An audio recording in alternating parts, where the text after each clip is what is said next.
Nitish Kumar ji India गठबंधन के विचारों के संयोजक हैं, विचारों के प्रधानमंत्री।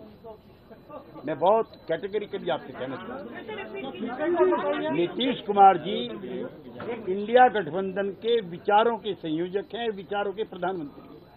क्या ये भविष्य के लिए रास्ता खुला हुआ है प्रधानमंत्री पद का? मैं कह रहा हूं हैं वो। उन्होंने सामाजिक न्याय के सवालों को इतनी प्रखरता दी है, वो तो इस विचार के ही संयोजक है।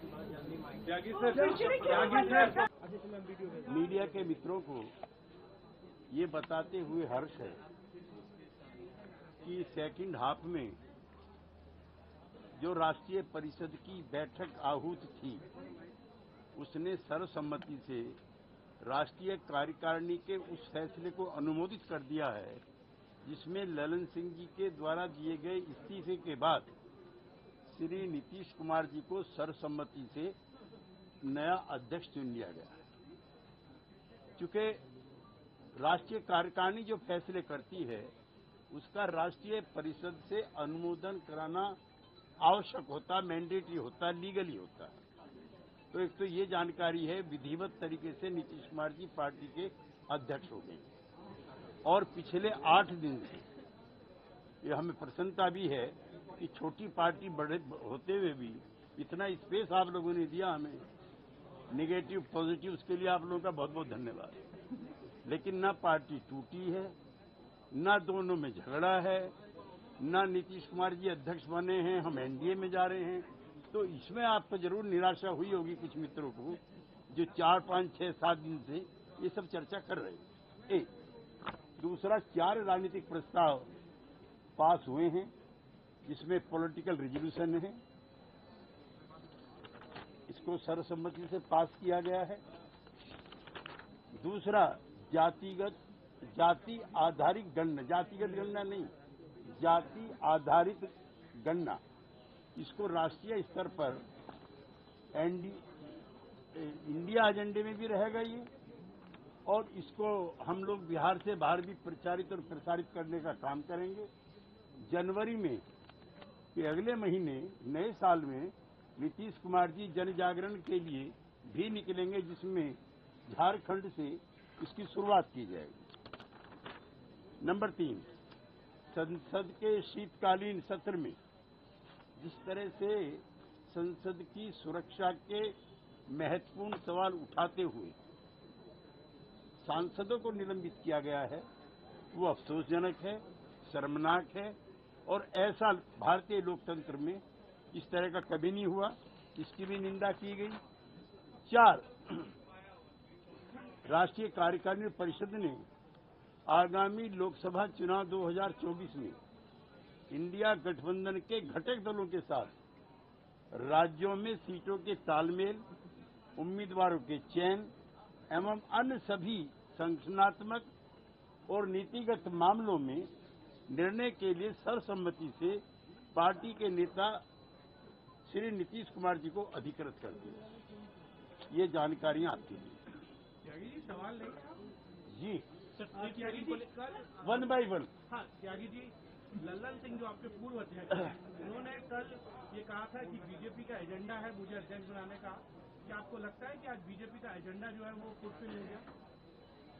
नहीं, हम जनता दल यूनाइटेड है, नाम ही यूनाइटेड नहीं है, आज हम वैसे भी यूनाइटेड हैं और इसका बीजेपी से कुछ लेना देना नहीं है। जो काम उन्होंने कहा था कि स्क्रिप्ट भाजपा दफ्तर से लिखी जा रही है, तो हम कह सकते हैं ये आरोप तो बीजेपी हम पे लगाए, आप क्यों लगा रहे हैं? और हम कह सकते हैं कि बीजेपी इंस्पायर्ड एक प्रोपेगेंडा चल रहा था कई दिन से, इसमें कौन बड़ी बात? आज पूरा हो गया वो? नहीं, उनको निराशा हुई। त्यागी जी, क्या फिर से जेडीयू एनडीए के साथ जा रही है, इस तरह की भी कयास लग रहे हैं? इससे कैसे क्यास लगा सकते हैं? क्योंकि ललन सिंह को हटाया गया, आपकी इच्छा हो सकती है ये।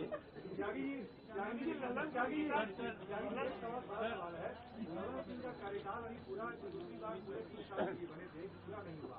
अचानक लोकसभा चुनाव के पहले कौन सी आपदा आ गई, कौन सा ऐसा समीकरण हो गया, क्या दिक्कत आ गई पार्टी में कि उनसे अध्यक्ष पद छोड़ना पड़ा, नीतीश कुमार के हाथों में थमा दिया? नीतीश कुमार जी पार्टी के सर्वमान्य नेता हैं, उनकी कदकाठी सहयोगी पार्टियों से बातचीत करने में, उनके साथ सीटों की तालमेल करने में, नीतिगत निर्णय लेने में, उसमें ज्यादा सुविधा हमको। जगीर जी, जो यात्रा है नीतीश जी की झारखंड से आपकी शुरू होगी, इस पर थोड़ा सा जानकारी देंगे, कब से शुरू होगी और क्या ये राहुल गांधी की न्याय यात्रा के साथ? देखिए, एक दौर ऐसा था, मैं कई बार पहले भी कह चुका हूं, बहुत विनम्रता से आपसे कहता हूं, मैं उस संसद में था जिसमें आरक्षण का वीपी सिंह जी ने प्रस्ताव किया। आडवाणी जी का भाषण भी उपलब्ध है और श्री राजीव गांधी जी का स्वर्गीय उनका भी भाषण उपलब्ध है, किस तरह से उन्होंने जाति आधारित मंडल को रिजेक्ट किया। एक कमंडल लेके निकल गए थे और दूसरों ने सरकार गिरा दी थी मिल करके। ये इतिहास की एक ऐसी घटना थी। मुझे प्रसन्नता है कि जो सोशल लॉज ऑफ डेवलपमेंट हैं, उन्होंने ऐसा काम किया है कि आज कोई भी पार्टी नहीं, होड़ लगी है। अगर शिवराज सिंह चौहान को जाना है तो यादव को आना है। ये कोई मामूली परिवर्तन नहीं है। ये अब से 15 साल पहले संभव नहीं था।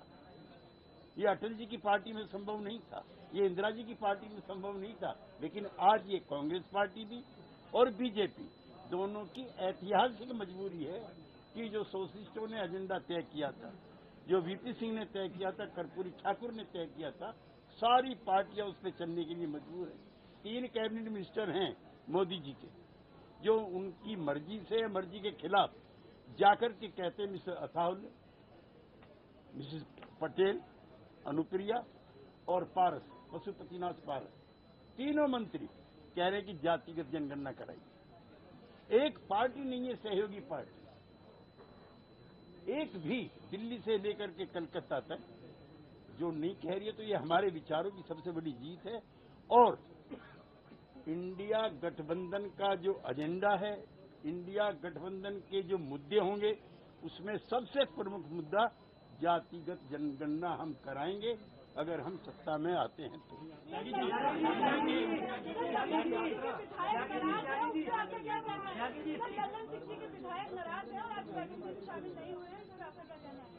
नहीं, मेरी जानकारी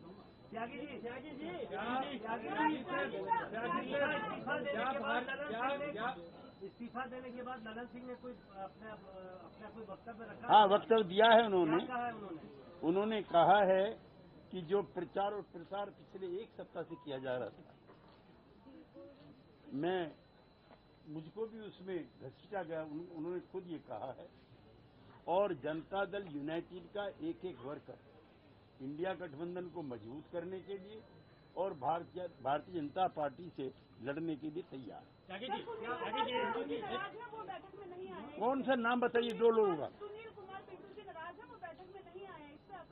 नहीं, मेरी जानकारी इतनी बड़ी चीज की मुझे जानकारी नहीं है। त्यागी जी, एक सवाल है, क्या ललन सिंह जी ने अपने भाषण में ये बात कही कि हमें बीजेपी के साथ नहीं जाना चाहिए? अगर ऐसा उन्होंने कहा तो क्यों कहा? नहीं, उन्होंने ये नहीं कहा। कोई भी जनता दल यूनाइटेड का नेता और कार्यकर्ता पुनः एनडीए में नहीं जाएगा, ऐसी घोषणा करना कोई बुरी बात नहीं। वो तो नीतीश कुमार भी कर रहे हैं। नहीं, हमें नहीं जाना चाहिए ऐसा कहा क्या? नहीं, ये नहीं कहा जाना चाहिए, नहीं जाएगा। उनका एम्फेसिस है कि नहीं जाएगा। त्यागी जी, एक सवाल है, जो भी जिस भी पार्टी ने एक नहीं, आपका तीसरा सवाल है। सवालों के जवाबों से भागते नहीं है। ये बताइए, जब भी आरक्षण की बात आई है, जिस भी पार्टी ने आरक्षण की बात की, चाहे वो वीपी सिंह या अन्य पार्टियां, वो चुनाव हार गए। क्या आपको नहीं लगता कि इस तरीके का आरक्षण की व्यवस्था जब भी करने की बात आती है तो पार्टियां चुनाव हार जाती है? भाई, लोग तो ये कह करके, भाई और बहनों, मैं पिछली जाति का हूँ, उसमें प्रधानमंत्री बन गए। वो दिन चले गए जब भारतीय जनता पार्टी जनसंघ 1-2 बिरादरी की, आपके वाली की भी हुआ करती थी। नहीं, अब ये पिछड़ों की, अति पिछड़ों की है। जिन्होंने ये भाषण आ रहा मुजफ्फरपुर में दिया था, वो देश के दोबारा प्रधानमंत्री बन गए, तिवारा जुगाड़ में। आईटी से अभी नहीं मिला, लेकिन राम मंदिर के लिए न्योता अगर मिलता है तो हमारी पार्टी उसमें निसंकोच शामिल होगी। और ये जो एक पार्टी की तरफ से, फुलपुर से चुनाव लड़ेंगे मुख्यमंत्री जी? पहले सवाल का जवाब नहीं दे पाया, आई एम सॉरी। ये राम मंदिर का जो मामला है, मैं उसमें रहा हूँ, उस दौरान मुलायम सिंह जी के साथ ये मामला अदालत में विचारा था। जब आपने किया तो मेरी सवाल और अदालत में रहते हुए जब आप ढांचे को तोड़ने के लिए जाएंगे तो क्या होगा? सुप्रीम कोर्ट का फैसला आया, हम सब लोगों ने स्वीकार किया, किसी एक पार्टी ने बताइए स्वीकार न किया। और भगवान राम जो हैं, डॉक्टर लोहिया जो हमारे नेता थे, उन्होंने बहुत बड़ी किताब लिखी है, राम कृष्ण से भी ज्यादा क्यों मान्य हुए। उस पर लंबा लेक्चर हो जाएगा जो आज का टाइम नहीं है, लेकिन हम उसमें शामिल होंगे अगर हमें आमंत्रित किया जाता है। लेकिन ये पार्टी का ना एजेंडा हो करके ये सनातनी एजेंडा है और इसमें बगैर भेदभाव के सबको बुलाना चाहिए।